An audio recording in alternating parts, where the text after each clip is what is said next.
الحمد للہ رب العالمین والصلاة والسلام علی رسولہ الکریم محمد وعلی آلہ واصحابہ اجمعین. اعوذ باللہ من الشیطان الرجیم. بسم اللہ الرحمن الرحیم. وما ارسلناک الا رحمۃ للعالمین. صدق اللہ العظیم. عزیزان گرامی، السلام علیکم. آج ہمارا پروگرام محسن عالم حضور اکرم صلی اللہ علیہ وسلم کو بحیثیت نبی و رسول مطالعہ کر رہا ہے. عزیزان گرامی، انسان کی زندگی کا سب سے پہلا مسئلہ، علمی مسئلہ، اس کا ایک بنیادی سوال ہوتا ہے، اور وہ یہ ہے کہ میں کون ہوں، میں کہاں سے آیا ہوں، مجھے کس نے بھیجا ہے، میں خود آیا نہیں لایا گیا ہوں،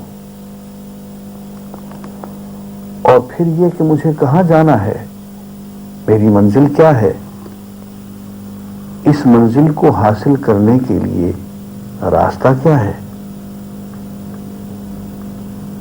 اور جس نے مجھے بھیجا یا جس نے مجھے پیدا کیا وہ کون ہے، اس کا مجھ سے کیا تعلق ہے، مجھے اس کے ساتھ کیا تعلق رکھنا چاہیے. یہ کچھ ایسے سوالات ہیں جو ہر ذی عقل انسان کو پریشان کرتے ہیں، اور ان سوالات کے جواب پہ اس کی پوری عملی زندگی کا دار و مدار ہوتا ہے. یہ جواب، ان سوالات کا جواب اگر درست ہوگا تو زندگی درست طریقے سے گزرے گی. اگر ان سوالات کا جواب بہکا ہوا ہوگا تو پوری زندگی بہک جائے گی. اب مشکل یہ ہے کہ انسان نے ان سوالات کے جوابات دیے، لیکن اس انداز میں کہ آج کچھ جواب ہے، کل کچھ اور کسی جواب پہ اطمینان نہیں. میں نے کچھ جواب دیا، آپ نے کچھ اور آپ نے بھی آج کچھ جواب دیا، کل کچھ اور جو جواب دیا اس پہ بھی پورا اطمینان نہیں. لگتا یہ ہے کہ انسان کی عقل اتنے سے معمولی مگر بنیادی سوالات کو سمجھنے میں یا ان کے جواب دینے میں بالکل بے بس ہے. انسان کی عقل کیا ہے، اس کا تفکر، تدبر کیا ہے؟ بات یہ ہے کہ ہم حواس خمسہ کے غلام ہیں. دیکھنا، سننا، چکھنا، سونگھنا، چھونا، یہ ہمارے معمولات کے بڑے بڑے ذرائع ہیں. مگر افسوس کی بات یہ ہے کہ یہ ذرائع ناقص بھی ہیں، محدود بھی ہیں، اور خطرناک حد تک دھوکہ دہی کرنے والے بھی ہیں. کہیں کہیں ہمیں ایلیوژن ہوتا ہے، ایک چیز بہت بڑی ہوتی ہے لیکن چھوٹی سی نظر آتی. دیکھنے کو سورج ایک بس ایک گول سا توا نظر آتا ہے، چاند بقول نذیر اکبر آبادی کے چاند اور سورج دو بڑی بڑی روٹیاں نظر آتی، لیکن وہ تو دنیایں ہیں. دیکھنے میں ایک چیز چھوٹی نظر آتی ہے مگر وہ بڑی ہوتی ہے. بعض دفعہ دیکھنے میں بڑی نظر آتی ہے مگر وہ چھوٹی ہوتی ہے. بعض دفعہ ایک چیز سرے سے ہوتی ہی نہیں ہے لیکن وہ نظر آتی ہے، ہیلوسینیشن آپ کہتے ہیں. آپ صحرا میں آپ کو پانی نظر آتا ہے، وہاں کچھ بھی نہیں ہوتا. تو معلوم ہوا کہ انسان کے حواس خمسہ جو معلومات دیتی ہیں وہ معلومات درست نہیں ہوتی، محدود ہوتی ہیں. پہلے تو ایک حد تک میں سن سکتا ہوں، ایک فاصلے تک، اس سے آگے میری قوت سماعت کام نہیں کرتی. میں ایک فاصلے تک دیکھ سکتا ہوں، اس کے بعد میری بینائی کام نہیں کرتی. ایک تو حواس خمسہ محدود ہوتے ہیں، دوسرے دھوکہ دے بھی ہیں. تو ان حواس خمسہ سے جو معلومات ہمیں حاصل ہوں گی، ہم انہی معلومات کی بنیاد پہ ہی تو عقل و تفکر سے کام لیں گے. انہی معلومات کو ہم جمع کرتے ہیں، انہی میں ربط پیدا کرتے ہیں، انہی سے نتائج نکالتے ہیں. اسی کو آپ تفکر کہتے ہیں، اسی کو تعقل کہتے ہیں. تو مشکل یہ ہے کہ ہماری عقل بے بس ہے، کیونکہ بے بس حواس خمسہ پہ منحصر ہے. اس لیے ہم جو نتائج نکالتے ہیں، جو ہمارا فہم و تدبر ہوتا ہے، وہ بھی محدود ہوتا ہے، ناقص ہوتا ہے، غلط ہوتا ہے. اس موقع پہ ہماری دستگیری کو اللہ کی وحی آتی ہے، اللہ کا نبی آتا ہے. اور ان تمام بنیادی سوالات جو میں نے بھی عرض کیا کہ میں کون ہوں، کہاں سے آیا ہوں، مجھے کس نے بھیجا، مجھے کہاں جانا ہے، میری منزل کیا ہے، میری منزل کہیں اسی دنیا تک محدود ہے یا سرحد ادراک کے اس پار بھی ہے. ان تمام سوالات کے جوابات جب عقل بے بس ہو جاتی ہے تو اللہ کا نبی آ کے دیتا ہے. اور وہ عقل کی طرح محدود حواس خمسہ کا غلام نہیں ہوتا، وہ عقل کی طرح شک، گمان، ظن سے بات نہیں کرتا، بلکہ اللہ کا نبی تو سیدھی سیدھی بات کہ میرے پاس جو علم کا ذریعہ ہے وہ بہت یقینی ہے، مجھے تو بھیجنے والے نے خود بتایا ہے، میں اس سے ہم کلام ہوتا ہوں، اس نے یہ معلومات مجھے سیدھے سیدھے طریقے سے پورے تیقن کے ساتھ دیے، کوئی غلطی کا امکان نہیں ہے.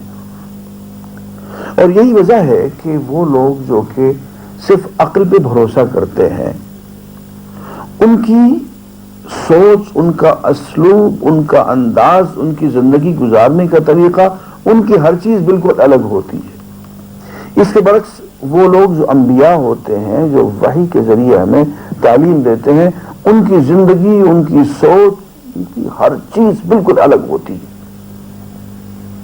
وہ لوگ جو صرف عقل کے بھروسے چلتے ہیں، میں نے عرض کیا کہ وہ اپنی بات پہ بھی بھروسہ نہیں کرتے. ان کی ہر گفتگو شک، ریب کا شکار ہوتی ہے. آج کچھ کہتے ہیں، کل کچھ کہتے ہیں. اس کا نتیجہ یہ ہوتا ہے کہ وہ کبھی کسی بات پہ عمل نہیں کرتے، اس لیے کہ اپنے کہے پہ یقین نہیں ہوتا، اپنی سوچ پہ، اپنے نظریے پہ، اپنے افکار پہ یقین نہیں ہوتا، صرف گمان ہوتا ہے، اندازہ ہوتا ہے، شک میں مبتلا ہوتے ہیں. اس لیے عمل کی دولت سے بے نصیب ہوتے ہیں. عمل کا تعلق تو یقین سے ہے.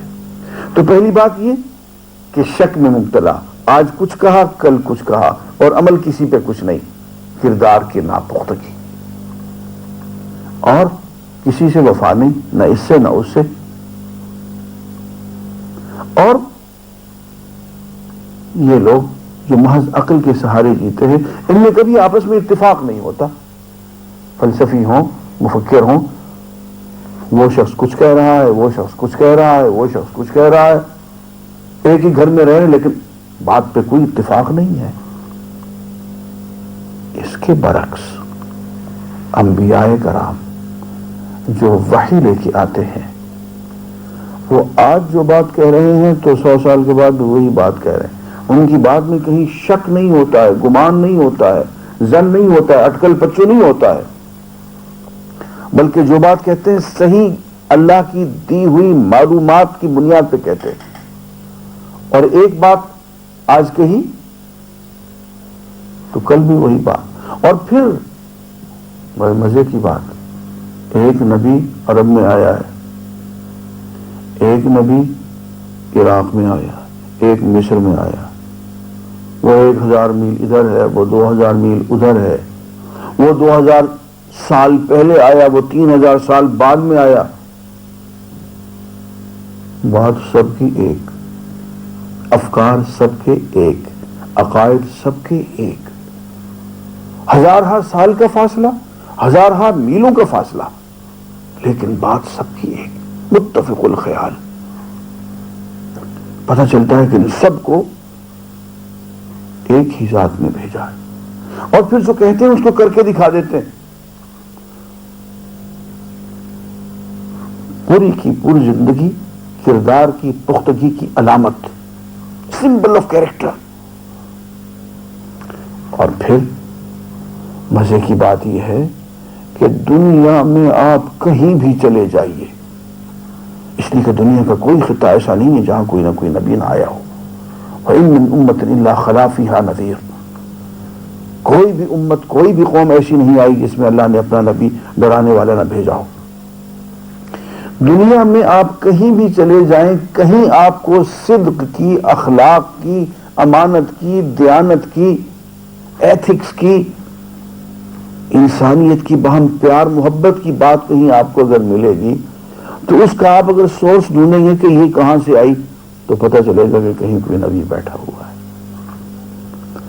ہر اخلاق کی بات کا، ہر خوبی کا، ہر حسن کا، ہر کمال و جمال کا مصدر و منبع جب بھی آپ ڈھونڈیں گے تو کوئی نہ کوئی نبی آپ کو ملے گا۔ تو عزیزان گرامی، پتہ یہ چلا کہ انسان اپنی عقل کے بھروسے پہ، حواس خمسہ کے بھروسے پہ، اپنے ظن و گمان کے بھروسے پہ اگر جیے تو وہ بھٹکا ہوا ہے، وہ بے عمل ہے، وہ بے کردار ہے، وہ بے اخلاق ہے، وہ بے یقین ہے۔ وہ ذات گرامی جو انسان کو علم اور یقینی علم اور ایمان اور پھر عمل اور پھر پختگی کردار اور اخلاق اور روحانیت اور انسانیت کی محبت عطا کرتی ہے، وہ نبی کی ذات ہوتی ہے۔ اس اعتبار سے دیکھا جائے تو انسان کی سب سے بڑی ضرورت، سب سے اہم ضرورت اللہ کا نبی ہوتا ہے۔ یہی وجہ ہے کہ اللہ تعالیٰ نے ہم پہ احسانات تو بہت سے کیے ہیں، لیکن جس احسان کا خاص طور پہ ذکر کر کے وہ احسان ہم پہ جتایا ہے وہ نبی کی بعثت ہے صلی اللہ علیہ وسلم۔ لقد من اللہ علی المؤمنین اذ بعث فیہم رسولا، اللہ نے مومنین پہ احسان کیا ہے جب ان میں سے ایک رسول بھیجا۔ تو رسول کی بعثت اللہ کا بہت بڑا احسان ہوتی ہے، اس لیے کہ رسول کے راستے سے انسان اللہ سے واصل ہو جاتا ہے، اللہ سے ہم کلام ہو جاتا ہے، اللہ کے پیغام کو، پیغام کو، تعلیم کو، نامہ کو وصول کرتا ہے، قبول کرتا ہے، اپناتا ہے، اس پہ عمل کرتا ہے۔